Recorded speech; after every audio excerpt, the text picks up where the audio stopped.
My roommate kept calling my boyfriend our boyfriend, but when she showed up in nothing but a bathrobe trying to come onto him, I decided it's time for her to find a new place to live. I, 19 female, have been dating my boyfriend Will, 20 male, for about 6 months now. I have been in relationships before, but this is definitely my first serious and healthy one, and I'm really happy with him. We met in our hometown, but we go to different universities that are about 2 hours apart. However, we try to see each other whenever we can, maybe about every 3 weeks. Usually, Will come and visit me, because 1. He has a car, so it's cheaper and more convenient for him, plus bus routes between our cities no longer exist since Greyhound shuttered, and 2. A lot of his courses are still online only, whereas I have in-person lectures, and 3. My house is a lot nicer than his. Whenever he visits, he stays for 4 to 5 days, which my roommates are okay with. He's also very nice and helpful. If I'm doing chores, he'll help take out the trash, wash dishes, or make me breakfast, etc. One of my roommates, Cass, 19 female, was dumped near the end of September, and since then, I felt like she has been weird with Will. A few examples. 1. Sometimes he'll cook for me if I'm busy at school or working late at the lab, and oftentimes he'll make enough for my roommates too. Almost every time this happens, Cass makes comments about how he's so sweet and that she wishes she had someone like him and how her ex could never. Will and I usually reassure her and say she'll definitely find someone who'll treat her right, but she just looks at him expectantly. Expecting what? I don't know. 2. When he helps with manly stuff like taking out the trash, installing a hook in my room, moving heavy things, she always makes sure to linger around and comment about how strong he is and how I'm lucky to have such a fit partner. 3. Whenever he visits, we literally can't avoid her. If we go out, Cass will ask to come with. My roommates and I use an app that tracks our location for safety reasons, and when I go out with Will and don't tell her, she'll usually text me asking me where I'm going, what my plans are, if I want to hang out, etc. We try to stay in my room, but if Will goes into the kitchen or something, Cass will always happen to wander in. We even have to lock my bedroom door when we sleep to make sure she doesn't come in. 4. I'm not much of a drinker, but after our midterms, Cass wanted to have a little thing with just the roommates.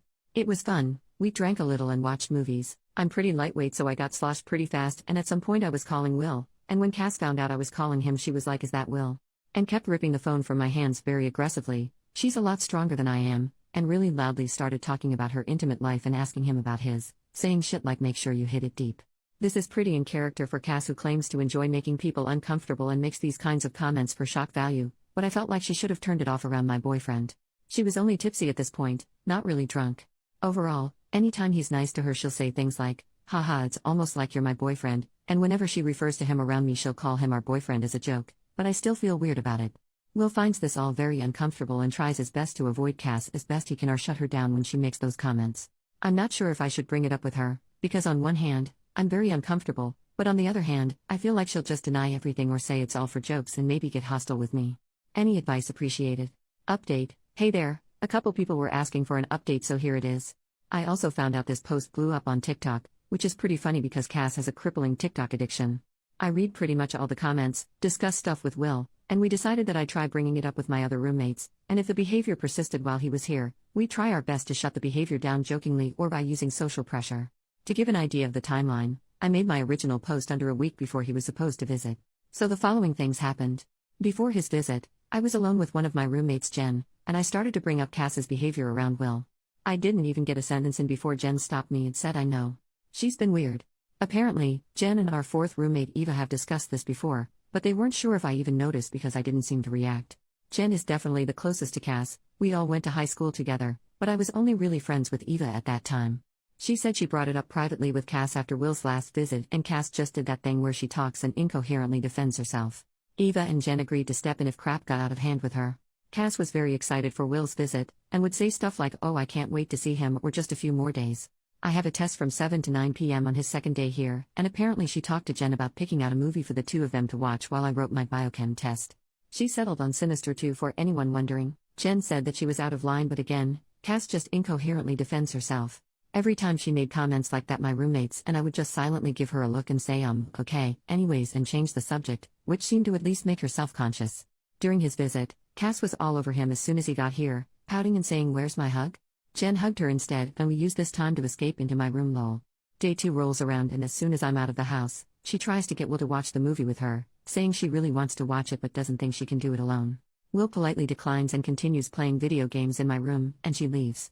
Throughout the rest of the visit, I'm firm with her, telling her she can't come on our dates, saying she's being weird when she makes comments about how hot he is or how he's our boyfriend. Will has also done what one commenter suggested and just point blank say that he's my boyfriend and that he'll never be hers. At some point, he's so aggravated he stops talking to her or acknowledging her at all because he was worried he would yell at her. I've never heard him raise his voice before this. As time wore on, I feel like she got increasingly desperate for Will's attention. This is the absolute craziest part. Just now, while I was showering, Cass went into my room, where Will is, in her underwear and a bathrobe, saying she knows he's playing hard to get but that he can't resist her, barf. Will started yelling at her to get the heck out, which alerted myself and my roommates. Eva and Jen dragged a tearful Cass out of my room, she even called me a skinny bitch on her way out. I think they're going to drop her off at a friend's house tonight. I'm just floored. I really did not expect her to go nuclear like this, but goddamn. Update 2. I saw some questions on my first update, but my post was locked before I could answer, as that was a pretty busy night, so I'll do my best to answer them now. Why did I need to lock the door when I slept? Basically, Cass would just come in and bother us, usually when she suspected we were making love. Even if we were just chilling or sleeping, Cass would come in and just talk at us. Sometimes she'd switch it up and just be crying. At first it seemed pretty harmless and we'd soothe her, but I grew weary as she never took these problems to our roommates. Why did Will keep coming over? As I said before, transportation between our universities no longer really exists unless we have a car. My family is not very well off, so me getting a car is not feasible, and honestly before this visit, it wasn't the biggest deal. She was just a little annoying, but it wasn't worth Will driving over 4 hours plus me missing school. So on to the update. I talked with my roommates, and Jen called Cass's mom. As pissed as I am, I'm obviously very concerned for Cass, as even though she wasn't the most pleasant person before, none of us could have expected her absolutely unhinged behavior. Cass has gone back home with her parents now. I haven't pried, so I don't know exactly what their plans are now or how she's doing, but it seems like she'll be away for a while, as her parents came back to pick up almost all of her belongings. They'll continue to pay her share of the rent and even left some apology pastries, which was very nice of them. As awful as that experience was for Will and I, we ultimately decided not to file any kind of complaint or restraining order for the time being, as her parents seemed to have the situation under control, and we didn't want to drag the issue out longer than it needs to be. I hope this is the final update. Thanks for following my story. Update 3. I wasn't really planning on making another update, but I saw that a lot of people were asking for one, though it is kinda boring. Will and I are still going strong and we're completely safe. I haven't heard from Cass since, but she still talks to Jen occasionally. From what I gather, the stress of school plus her breakup exacerbated some underlying issues which caused her to snap. I believe she's in an inpatient psychiatric facility, though it's unclear how long she'll be there or what exactly is going on with her. Her parents also suspect she may have been self-medicating with drugs, but it's nothing more than a suspicion at this point, and regardless, she's definitely clean now. Sorry this one was kinda boring. Unless something else happens, this'll probably be my last update on the situation. Thank you for your interest and well wishes.